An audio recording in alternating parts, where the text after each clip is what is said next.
Hello everybody, Stev here and welcome to the DaVinci Resolve Starter Tutorial. This tutorial is designed to be very quick, very simple, very easy, just to give you a quick overview of DaVinci Resolve. It's a huge program and we go into it in the next tutorial quite in depth, but just to show you how easy things are to get started, let's hop right in. Okay, so the first thing that we need to do is download and install DaVinci. Now, if you haven't done that, head on over to follow the download link and download that now. If you're on a Windows system, you may be prompted for some drivers and a wizard will come up, so just step through that and install the drivers, then open DaVinci Resolve. You should initially be immediately confronted with the opening project manager screen, and you'll see untitled project. Now you can organize this screen in a couple of ways. You can have it as a list items or you can have it as icons. So to begin with, click the untitled project and DaVinci will open up.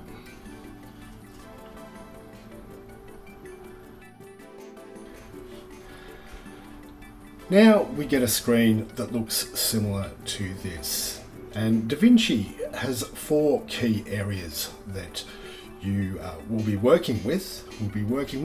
The media pool, which is where we can drop our media items in, the editing area, which is where we create our film, the color area, which we won't be doing anything on in this tutorial. However, it does play a key part because this is where we do a lot of our green screen work and some of the more complex color correction features. DaVinci is used by every Hollywood studio, so it's particularly for its color. Now, we finally have the delivery system. So you click on that and you can choose to customize YouTube, Vimeo. When you click those, they'll all automatically be set up for the different platforms. So that's a nice quick way to do it. All right, at this point, we'll go back to the media bin and I want you to open up the files that were included with this tutorial. So we should have our audio file, our BG Aqua and our logo. So what we're going to do, we can do a couple of things here. We can sort of drag them straight into the media pool like so. And while we're in this media pool, I'll just show you the two elements of the project manager, which is where we were just in, is the project settings. So these are good to set up. We probably should have done that first actually. You can set this to sort of 24, 30 frames a second, and just set this up however you need to for your project, or just go with the default. So we'll save that. So with the audio, this is really cool. You can just click on items in the media bin and you'll see the audio file there. Now we'll head into the editor area, and immediately if we wanted to get back and see what's in our media pool, we can just click the media pool button up there. And we also have the effects area, which is really handy because here's where we can put transitions and everything onto into the film. We can also add text here too, which we'll be doing really quickly. Okay, so with our media, we might also grab the background and you can drag this straight on to the timeline, and you'll see that appears there. So we can drop media in from the media pool, or we can drop it straight onto the timeline, which is really handy. So then we just move the play head back to the top and just play it through. It's maybe a little slower as I'm recording the screen, However, this is a loopable background which looks really nice, and as you'll see, we just get to the end and it stops. So what we can do here is if we select the clip, you'll see it comes up in the inspector. And if you've not seen the inspector, that's the inspector button, and this is where we can really play around with the actual clip itself. And these buttons on the side are quite important too, because these allow you to keyframe.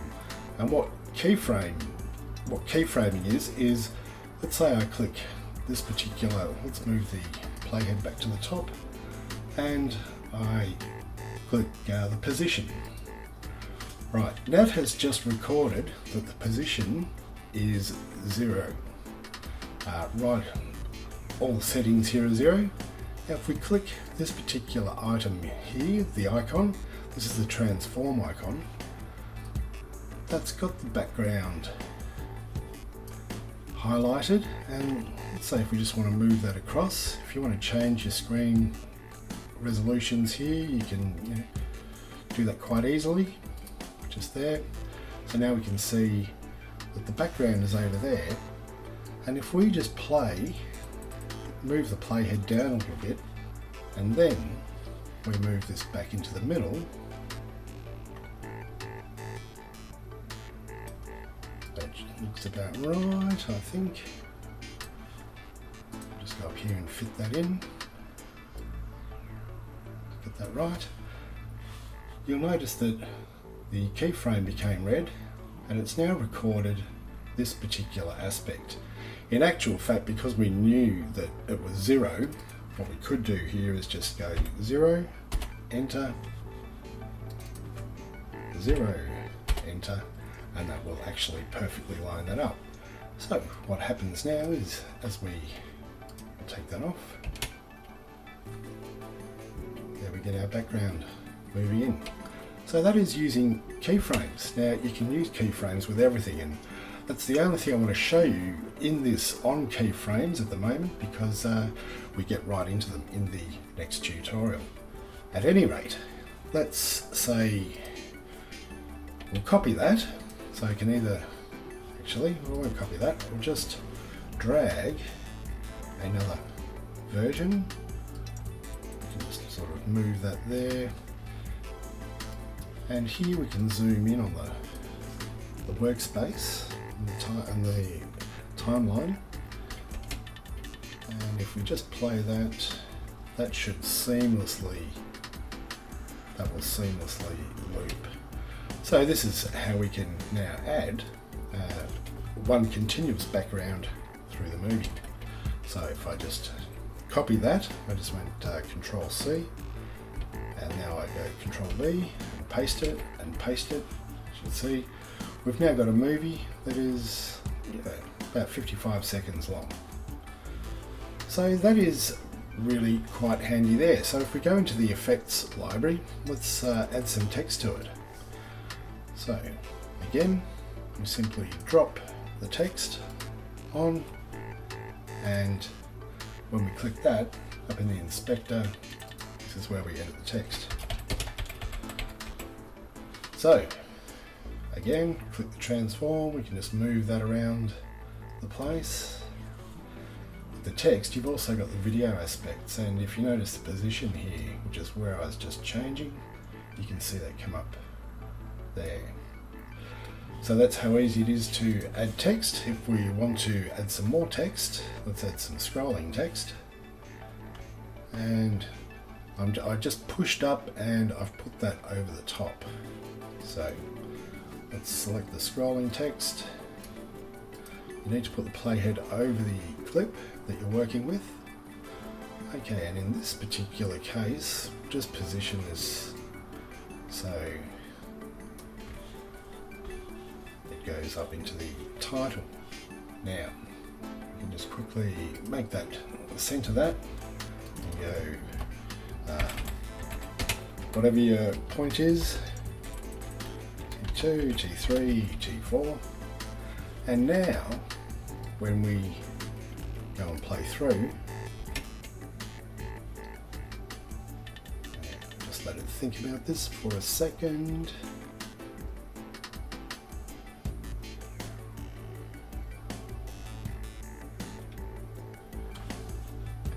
and that may not have come out as clearly as it could have because of the screen recording. However, that will render really nicely. So that is the tall and short of really getting things done in DaVinci. We might just quickly put some, okay, let's put a logo in there, and let's also drop some audio in there. So the audio you'll see down here, and we can just bring the workspace down a little bit.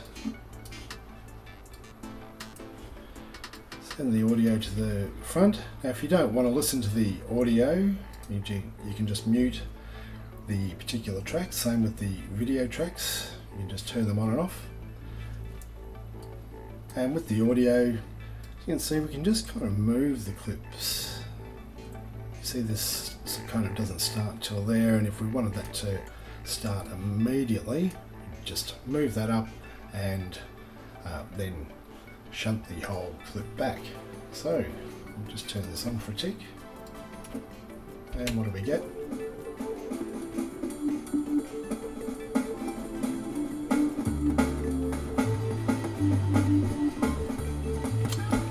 And that actually would have gone all the way through. Okay, so what we'll do here is I'll just show you quickly some of the effects. Now I use the cross dissolve quite often, which is why I've starred that. And let's say cross dissolve, you just drag these effects straight onto the clip. Okay, I'll turn this off now. And as you can see, there's the, yeah, that comes in quite nicely. Just put in there, and let's say we wanted to slowly increase the size here. I said I wasn't going to show you any more keyframing, however, this is really simple to do too. So if we just click that there, the zoom, and then we move the playhead down, and we just drag this to there, that's gone red, and when we play that through, can't quite tell from this, but that will just appear nicely and fade out. Alright, finally, let's say we've finished our movie and we're going to render it. Just before I do that, I might quickly here, I'll just cut this off at this point. So there's your splice tool. I get more into all of these in the next tutorial.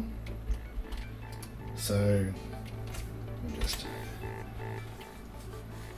move that across there. Okay, the inspector, go back to deliver, and as I mentioned before, we can set this up for custom. If you're exporting to YouTube, click the YouTube icon and you can choose how to render this out. What we do here is we just call it, give it a name, so I'll just call this test for the time being, and just browse the location. So yeah, find your location and put it into there. And what we do is we add to the render queue. And basically, you can see that appearing here. Then we click Start Render and watch this render itself out. Okay, that is the fairly quick basic ways to get around DaVinci Resolve. As you will find out coming up, it is a big program with a lot of capacity, and we jump right in. So for the next tutorial, have the pause button ready and just go over anything that, if you didn't quite pick it up the first time, some things may need a couple of looks at. However, it's fairly laid back in the delivery, and if you follow the examples in there, you'll come out with a great looking video very quickly. Okay, thank you very much, and I look forward to seeing you in the next tutorial.